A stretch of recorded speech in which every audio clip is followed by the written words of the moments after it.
Here we have simplify. 3 to the power of 3n plus 1 times 3 to the power of 2n minus 3 times 3 over 3 raised to the power of 5n minus 1. How are we going to simplify and where are we going to begin? Yes, number one, we need to consider the numerator. And also, we need to watch out what do we have here. We have powers involved with exponents. And remember, whenever we are dealing with powers with exponents, there are laws we use. So here we are multiplying, and on top we have 3 same bases. So let's consider on top. In order to simplify this, I first need to simplify the numerator. I therefore begin like this, equal.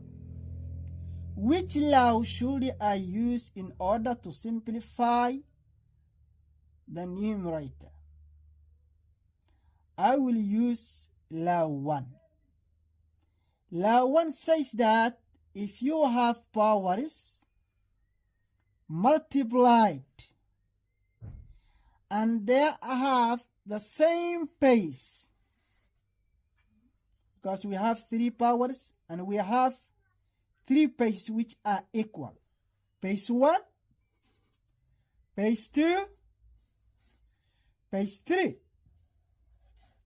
The law says add the exponents and take just 1 base.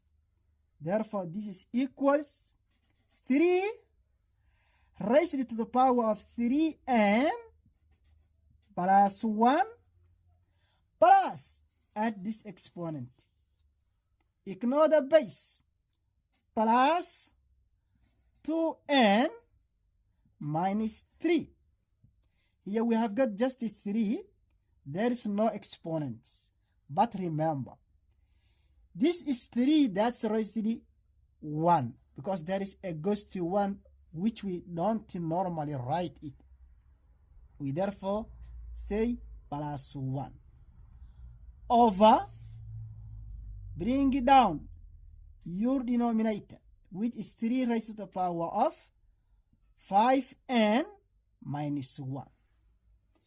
Now, add the like terms of these exponents. 3n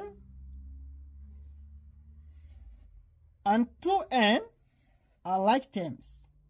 I therefore need to write down 3 raised to the power of 3n plus 2n, 5n, plus 1 minus 3 plus 1 are like terms.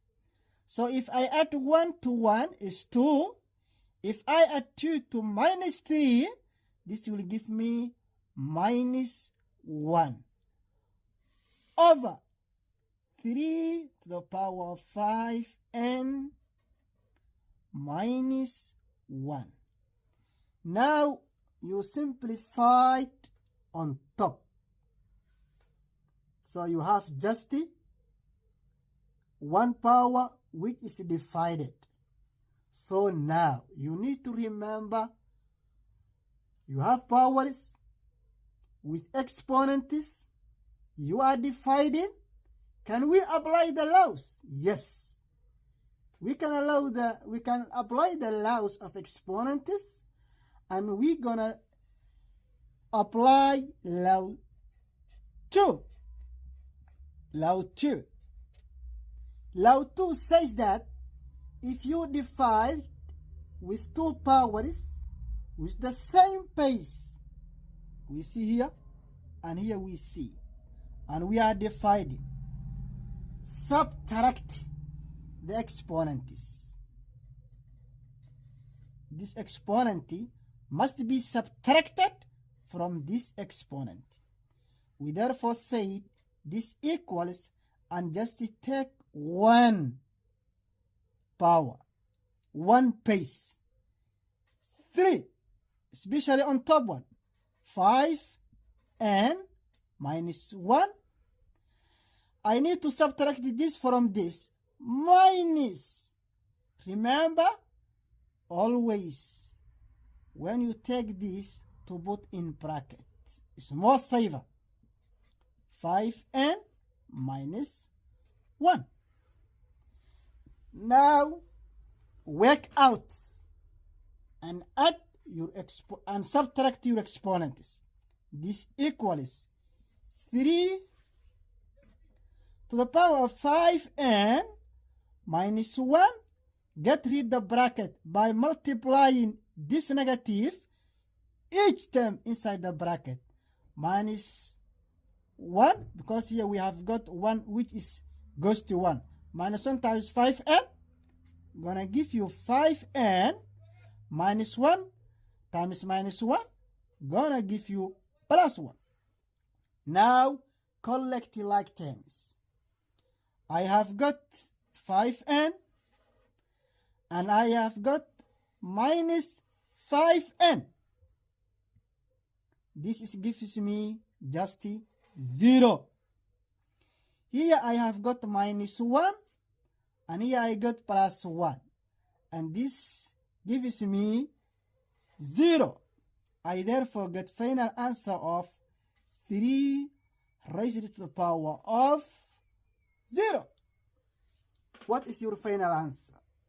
This simplifies to 1, because any power raised to the power to the exponent of 0, it's always equal 1. Done. So wherever you see something like this, just keep in mind to follow these steps. Thank you.